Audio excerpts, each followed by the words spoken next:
ناقص فرمایا ہے۔ اور حضور اکرم صلی اللہ علیہ وسلم کا تو ایک حدیث میں ارشاد ہے کہ مسجد کے قریب رہنے والوں کی تو گویا نماز بغیر مسجد کے ہوتی ہی نہیں۔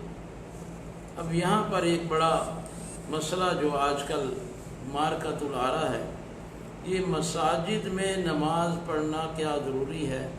بیماری کی وجہ سے نماز گھر میں پڑھ لیں۔ حضور صلی اللہ علیہ وسلم کی حیات کاملہ جو کہ قیامت تک آنے والے پورے دین کو شامل ہے، آپ صلی اللہ علیہ وسلم کی حیات مبارکہ سے ایک حدیث تلاش کی جاتی ہے اور پھر اس حدیث کو بہت عام کیا جاتا ہے کہ حضور صلی اللہ علیہ وسلم ارشاد فرماتے ہیں، بارش مدینہ طیبہ میں ہو رہی تھی، آپ نے بلال رضی اللہ تعالیٰ عنہ کو حکم دیا کہ لوگوں کو کہو صلو فی الرحال، کہ جب آپ اذان کے لیے اٹھو تو حی علی الصلاۃ کے بجائے صلو فی الرحال کہہ دو، یا اس کے بعد کہ لوگوں گھروں میں نماز پڑھو۔ حضور صلی اللہ علیہ وسلم کی یہ حدیث صحیح ہے، اور اس حدیث کو بنیاد بنایا جا رہا ہے چونکہ بیماریاں پھیلی ہوئی ہیں، لہذا نمازیں گھروں میں پڑھ لیں۔ اس سلسلے میں مذہبی منطقی بات غور سے سن لیں۔ یہ حدیث شریف جس کو آپ استدلال کے طور پہ پیش کرتے ہیں، اس حدیث کا پورا پس منظر بھی سن لیں اور اس حدیث کا اگلا ٹکڑا بھی سن لیں۔ صحابہ رضی اللہ تعالیٰ عنہم نے آ کر شکایت کی، یا رسول اللہ، آپ نے ہمیں مسجد کی نماز سے کیوں روکا؟ حضور صلی اللہ علیہ وسلم نے ارشاد فرمایا، مدینے کی گلیاں کیچڑ سے آلودہ تھیں، مجھے یہ بات ناگوار ہوئی کہ تم میرے پاس آؤ اور تمہارے لباس اور تمہارا بدن مٹی اور گارے سے اٹا ہوا ہو، یا جسے کہتے ہیں کہ گارے اور مٹی جو ہے وہ تمہارے کپڑوں کو لگا ہوا ہو، تو مجھے یہ بات پسند نہیں تھی۔ تو اب اس حدیث شریف میں کہاں یہ آتا ہے کہ مسجد کی جماعت کی نماز بند کر دی گئی؟ 70-80 سے لے کر 250 350 تک مختلف روایات ہیں، جیسے ہم نے اپنے اساتذہ سنی۔ اتنے صحابہ تو صفہ والے تھے جو اپنے گھر بار شہر چھوڑ کر مستقل حضور صلی اللہ علیہ وسلم کی خدمت میں رہتے تھے، جن کو اصحاب صفہ کہتے ہیں۔ نہ وہ کمانے جاتے تھے، نہ وہ گھروں میں جاتے تھے، نہ ان کے بیوی بچے تھے، بلکہ انہوں نے اپنی زندگی وقف کر رکھی تھی مسجد نبوی میں رسول اللہ صلی اللہ علیہ وسلم کی صحبت میں۔ تو یہ جو اصحاب صفہ تھے، ان کی تعداد 80 سے لے کر 350 تک مختلف انداز میں آتی ہے۔ وہ موجود وہاں تھے، حضور صلی اللہ علیہ وسلم اور آپ کے اہل بیت مسجد نبوی میں موجود تھے کہ آپ کے گھر کا دروازہ ہی مسجد نبوی میں کھلتا تھا۔ اس کے علاوہ کبار صحابہ، سیدنا صدیق اکبر، سیدنا عمر فاروق اور کئی صحابہ کے بارے میں آتا ہے کہ ان کے گھروں کی کھڑکیاں، دیواریں سب مسجد نبوی سے جڑی ہوئی تھیں۔ مسجد نبوی شہر کے وسط میں تھی۔ جن کو منع کیا گیا، ان لوگوں کو منع کیا گیا جن کو گلیاں عبور کر کے مسجد نبوی میں آنا تھا۔ مسجد نبوی کی جماعت اس دن ختم نہیں ہوئی، نہ وہ موقوف ہوئی۔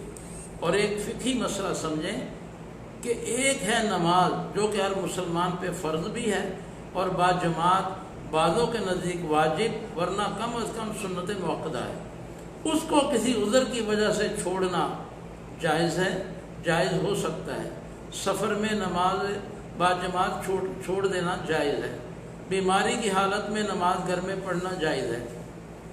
یہ ہماری نماز کا ہمارے ساتھ تعلق ہے، ہم کس حالت میں ہیں اس حالت میں اللہ کا حکم ہم پہ متوجہ ہوتا ہے۔ لیکن ایک مسجد کا حق ہے، مسجد کا حق ہے پوری امت اسلامیہ پر، عوام پر، حکمرانوں پر، نمازیوں پر کہ مجھے بے آباد نہ کرو، مجھے ویران نہ کرو، کسی بھی عذر میں مجھے تنہا نہ چھوڑو۔ اس مسجد کے حق کو قرآن بھی فرماتا ہے، وَمَنْ أَظْلَمُ مِمَّنْ مَنْعَ مَسَاجِدَ اللَّهِ أَنْ يُذْكَرَ فِيهَا اسْمُهُ وَسَعَىٰ فِي خَرَابِهَا۔ کون شخص ہے اس سے بڑا ظالم جو اللہ کی مساجد میں اللہ کے ذکر سے روکے اور اللہ کی مساجد کو ویران کرنے میں باقاعدہ کوشاں ہو جائے، سعی کرے۔ مسجدوں کا حق ہمارے اوپر ایک الگ سے ہے، ہماری نمازیں، ہماری عبادت وہ ایک الگ سے حق ہے۔ مسجد کو بے آباد نہیں ہونا چاہیے، مختلف طور طریقوں سے اس کی آبادی کی فکر رہنی چاہیے۔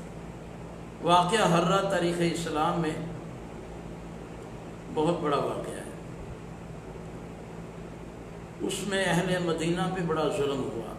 ظالم حکمران نے مدینہ طیبہ پہ چڑھائی کی، چونکہ انہوں نے بیعت نہیں کی تھی، ظالم حکمران کو نہیں مانا تھا، اس کے حکم کو نہیں مانا تھا، تو اس کے بدلے میں وہاں جا کر مدینہ طیبہ میں قتل عام کیا، اور ہزاروں نہیں دسیوں ہزار لوگوں کو شہید بھی کیا، بے عزت بھی کیا، اور بزور قوت ظالم نے مسجد نبوی کی جماعت رکوا دی، مسجد نبوی کی جماعت رکوا دی، اذانیں موقوف کر دی، مؤذنین کا قتل عام کر دیا، ائمہ شہید کر دیے۔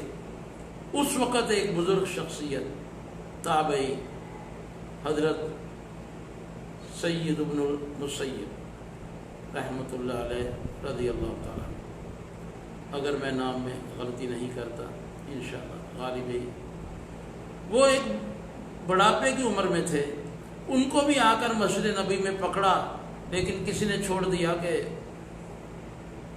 کہہ کر چھوڑ دیا کہ چھوڑ دو، یہ تو پہلے مرا ہوا ہے، پاگل سا ہے، مجذوب سا ہے، دیوانہ سا ہے، بوڑھا ہے۔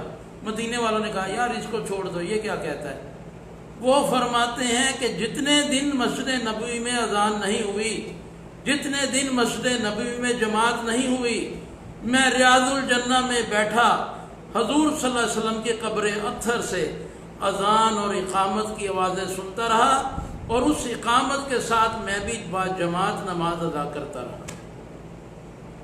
مسجد نبوی میں حضور صلی اللہ علیہ وسلم کے روضہ اقدس سے پہلے اذان کی آواز آتی، پھر ایسے ہوتا جیسے صفیں کھڑی کی جا رہی، پھر اقامت کی آواز آتی، اور فرمایا کہ میں بھی جڑ جاتا، گویا آج کے اعتبار سے وہ جو جاری ہے اس وقت تو جاری نہیں ہوگی، تو میں بھی جڑ جاتا قبر کے پاس، اور میں بھی اقامت اس امام کی تکبیرات کے ساتھ میں بھی ان کے ساتھ جماعت پڑھتا، جتنے دن تک مسجد نبوی کی اذانیں نہیں کھلی، روضہ اطہر سے با جماعت نمازوں کی اور اذانوں کی آوازیں آتی رہی۔ اب اس سے بڑھ کر کیا بدبختی ہے، کس دور میں داخل ہو گئے ہیں کہ برملا، یار مر کے جانا کہاں ہے، مر کر جانا کہاں ہے؟ کیا یہ حقیقت نہیں ہے کہ ہم اس ملک میں ہیں جہاں اللہ نے فضل کیا، رحمت کی، اور انتہائی معدود محدود اور کم تعداد میں لوگ بیماری سے متاثر ہوئے، عمومی امن اور فضل رہا۔ شکرانہ کے طور پہ مساجد کو آباد کرنا چاہیے، دن رات کھلی رہنی چاہیے۔ موریتانیہ ایک چھوٹا سا غریب ملک ہے، لیکن اہل ایمان سے بھرا ہوا ہے۔ اس ملک کے حاکم نے اعلان کیا کہ رات کو بھی مساجد بند نہیں ہوں گی، 24 گھنٹے مساجد کھول دی جائیں، جس کو جب وقت ملے مسجد میں آ کر قرآن کی تلاوت کرے، تاکہ اللہ جل شانہ اس ملک کو وبا سے محفوظ فرمائے۔ یہ واقعہ پہنچنے تک، یہ اعلان پہنچنے تک، آج کی تاریخ تک ایک کیس بھی اس موریتانیہ میں کرونا وائرس سے متاثر مثبت یا پازیٹیو نہیں ملا۔ بہرحال جو حکم کرے گا حاکم وہ کرنا پڑتا ہے، کر بھی رہے ہیں، لیکن حاکم کو بھی چاہیے کہ وہ اپنے خدا کو سامنے رکھ کر ایسے احکام جاری نہ کرے جو 1400 سال تک تاریخ